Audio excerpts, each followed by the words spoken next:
روز میخوام یه نگاه سریع ولی کاربردی به ارز زیکشو با هم داشته باشیم.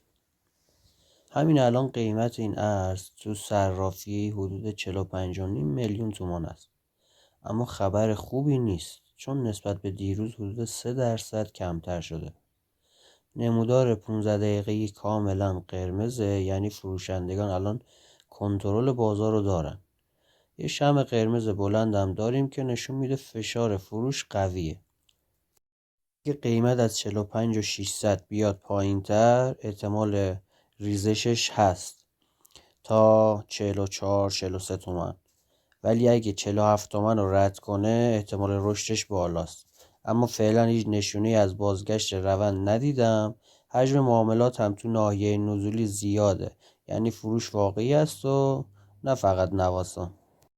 حالا ازت میپرسم تو این وضعیت چه تصمیم میگیری؟ آیا صبر میکنی؟ میخری؟ یا فکر میکنی الان وقتش فروشه؟ نظرت رو تو کامنت ها برام بنویس. اگه این تحلیل برات مفید بود لایک کن و کانال رو سابسکرایب کن تا هر روز بتونی این تحلیل ها رو ببینی. تا ویدیوی بعد زودمند باشید.